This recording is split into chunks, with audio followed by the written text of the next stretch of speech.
Bienvenue dans ce premier module de formation de la méthode PAIR, dont la thématique essentielle sera la prise de conscience. Je vous invite à prendre des notes, à arrêter régulièrement la vidéo et la revoir éventuellement autant de fois que vous le souhaiterez.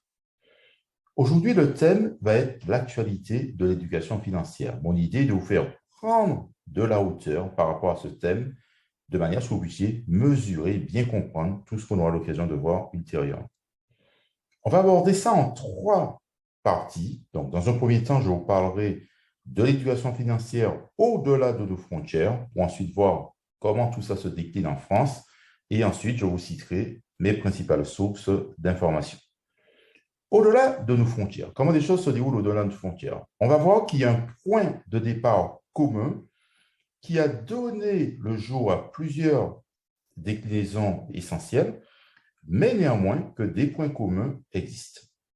Alors, ce point de départ vient d'une organisation économique baptisée l'OCDE, une organisation qui existe depuis une soixantaine d'années, qui a 38 pays, dont des pays qui viennent se rajouter régulièrement. Le dernier en date est le Costa Rica.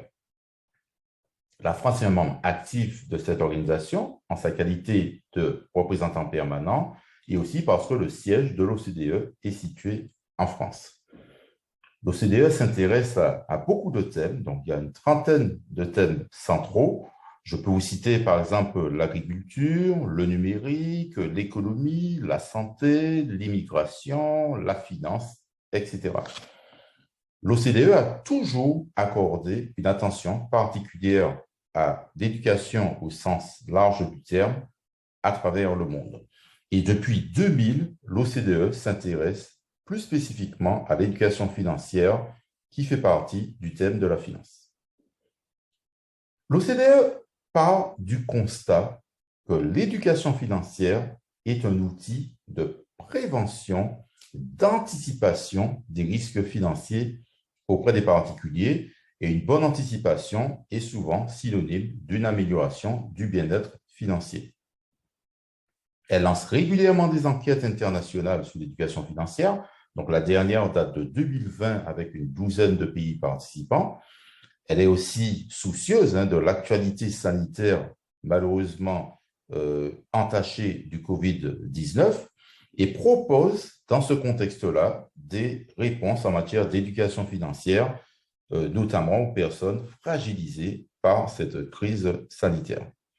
L'OCDE met en place régulièrement des ressources documentaires. Donc, sur son site Internet, on va trouver des ressources payantes ou accessibles gratuitement, la plupart des ressources étant en anglais. Enfin, l'OCDE réalise une campagne annuelle de sensibilisation des jeunes à l'éducation financière, ce qu'elle a baptisé la Global Money Week. Alors, la dernière semaine date de 2021 avec 53 millions de participants répartis en 176 pays. La première campagne avait lieu en 2012. Sur le site de l'OCDE, vous allez retrouver dans la partie éducation financière les principales thématiques. Donc, vous voyez que ça va de l'éducation des femmes en passant par celle des enfants et en voyant les stratégies nationales à déployer en fonction des pays. Les principales déclinaisons. Faisons un petit tour des continents. En Asie, en Afrique et en Amérique latine, l'éducation financière est portée par l'Organisation internationale du travail qui a mis en place un programme de finances solidaires. Ici, l'idée est d'aider des partenaires locaux qui mettent en place des actions d'éducation financière pour la population en allant même jusqu'à certifier leur savoir-faire.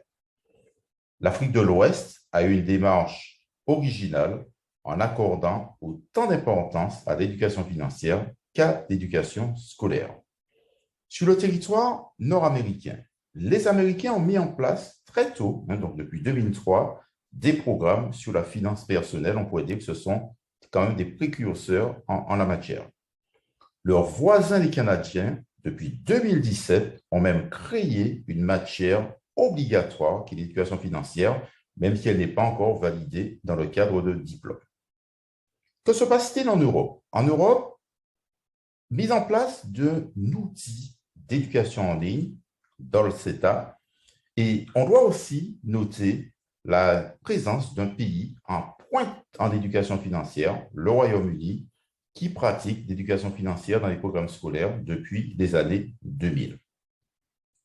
Enfin, à travers le monde, se développent des programmes d'information et d'éducation financière avec les établissements bancaires qui considèrent qu'il est important d'aider leurs clients à être éduqués financièrement. Elles considèrent qu'elles ont une mission de service public.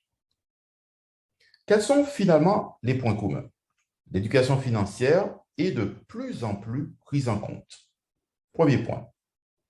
Deuxième point, quasiment tous les programmes se basent sur les recommandations de l'OCDE qu'elle considère comme un socle de base. Troisième point, l'éducation financière commence dès le plus jeune âge. Avant-dernier point, la crise du Covid a malheureusement fragilisé beaucoup d'individus et donc il est important aujourd'hui de prendre plus soin d'eux sur le plan financier de manière à assurer leur protection et leur bien-être.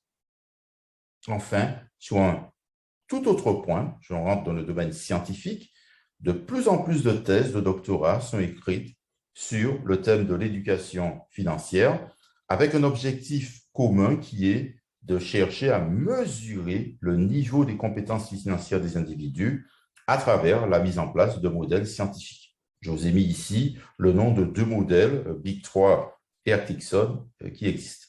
Que se passe-t-il maintenant en France? On va faire un constat de base et ensuite on verra la voie choisie par la France. Quel est ce constat de base qui est quand même sans appel? Les Français sont de mauvais élèves en éducation financière. En tout cas, c'est la vision de l'extérieur. Un chiffre illustre bien cette réalité. 85% des individus n'ont jamais suivi d'éducation financière. Alors, 17% admettent avoir une certaine maîtrise des concepts financiers, mais personne n'a pu tester la réalité et le fondement précis de cette maîtrise. Sur un tout autre plan, on sait que les Français n'aiment pas l'économie, les Français n'aiment pas non plus les mathématiques.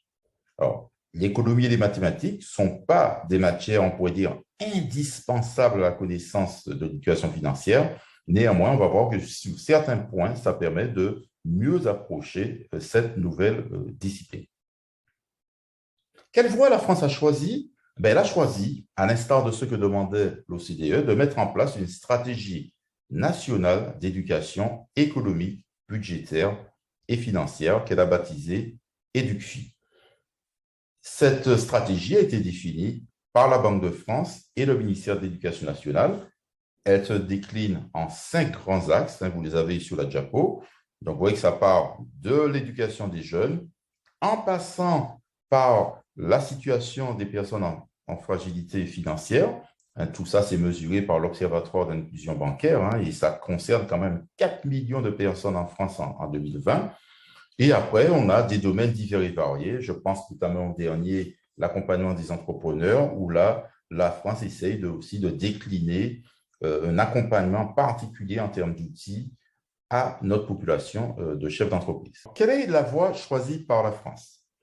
Dans un premier temps, la France a choisi de réaliser des enquêtes périodiques sur les connaissances, les aptitudes, les comportements des Français dans le domaine financier. Ensuite, de manière très pratique, a été mise en place une plateforme, un portail national, mesquestionsdargent.fr, que je vous invite à découvrir ultérieurement. Sur le plan pédagogique, les enseignants ont été aidés en leur donnant dans leurs ressources pédagogiques disponibles sur la plateforme EduSchool un module éducation budgétaire et financière. Enfin, une semaine de l'éducation financière a été mise en place, la première ayant eu lieu en mars 2021. Vous avez sous les yeux l'ossature générale du site mesquestionsdargent.fr que je vous laisse découvrir. Vous voyez un peu les différents domaines balayés par le site.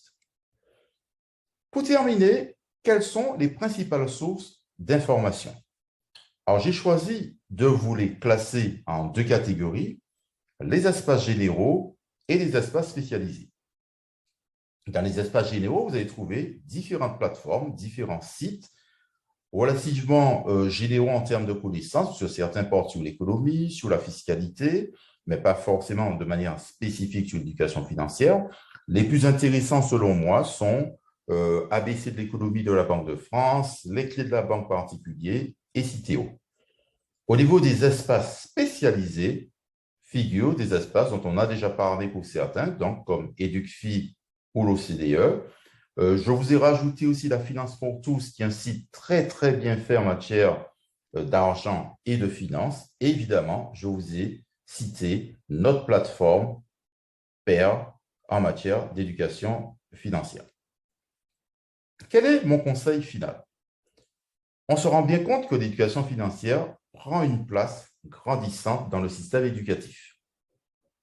Ça touchera progressivement tout le monde dès le plus jeune âge. Je pourrais même dire qu'il n'y a pas d'âge pour s'éduquer financièrement. Je vous invite tous à développer votre niveau d'éducation financière. Je vous remercie pour votre écoute et je vous invite à revoir cette vidéo autant de fois que vous le souhaitez et je vous donne rendez-vous au prochain module.